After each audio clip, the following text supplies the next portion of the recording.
Chapter 1. What is Angel worth to you? Caesar didn't mince words when it came to negotiating my purchase from the tall, alien cat who owned me. Name your price. I translated Caesar's words into the growl-click snapping language spoken by Captain Cronin, commander of the Grand Traders Guild cruiser. Cronin scratched at the short fur on his chin in an alarmingly human gesture as he listened to me. He'd been mimicking my mannerisms for months now. He rose from his couch lounger and looked down on me sitting in Caesar's lap, a position I was loath to quit. At over 2 meters tall, covered in caramel and black striped fur, Cronin looked like a lanky, muscular cat standing upright. Though alien in every way, the Gran were very similar to us. We breathed the same air, ate relatively similar food, omnivores, and shared similar anatomical features. We were so similar, Captain Cronin had found a perverse pleasure in playing games of pretend with me. He considered me a female of value and wouldn't give me up easily. Cronin pointed at Caesar's hand on my hip.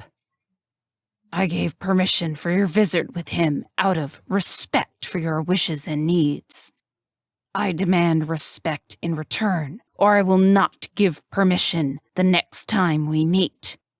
Tell your male to appreciate this privilege, or he will be denied in the future. I thought you expected me to breed.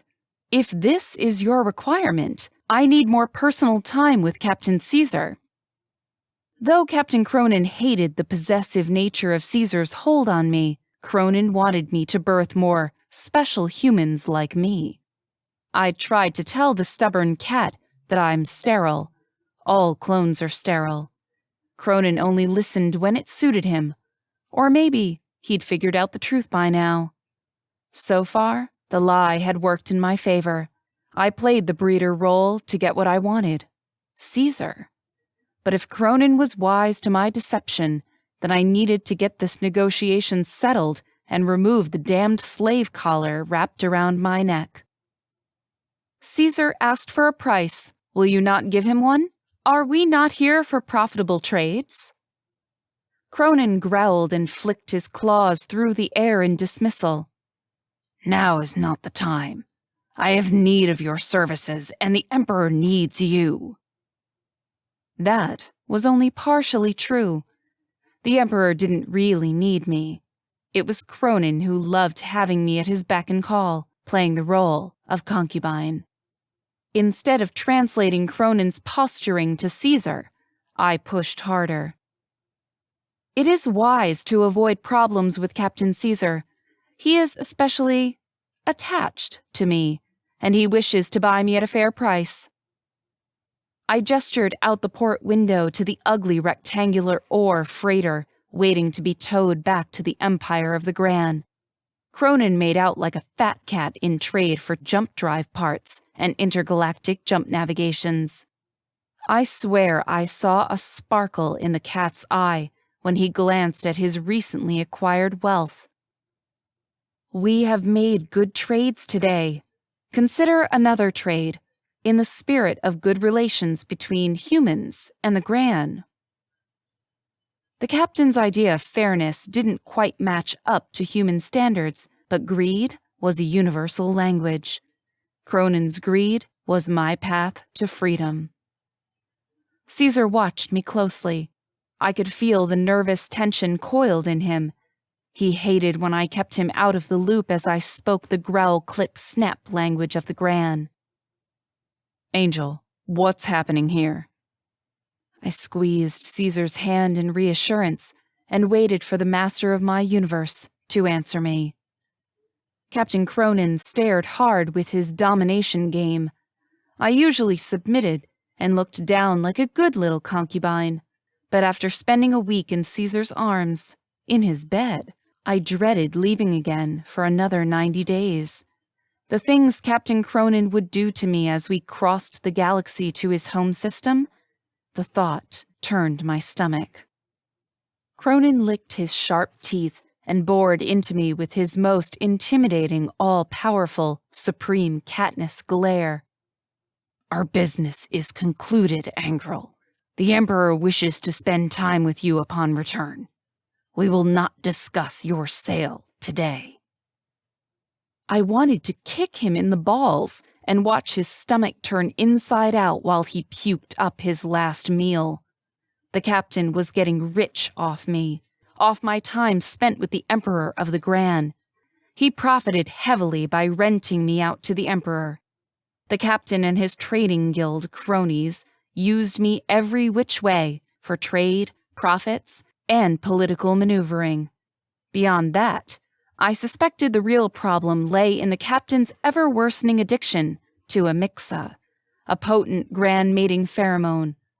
He used the drug daily and needed a concubine to attend him.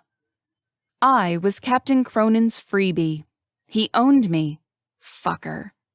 He didn't have to pay me like he paid his other concubine, Sheila. She had negotiated a hefty price for joining him on this trade-meeting voyage. Caesar cleared his throat, impatient with my lack of translations. Gritting my teeth to suppress my fury and frustration, I translated Cronin's refusal. Caesar's jaw tightened, and his intense eyes watched me, searching for the truth. "That's bullshit, Angel. Why the hell does the Emperor want you? I thought you visited him this last trip." "Yes, I did. Him, his wife, his son, and daughter. I told you, I was an honored guest in their home.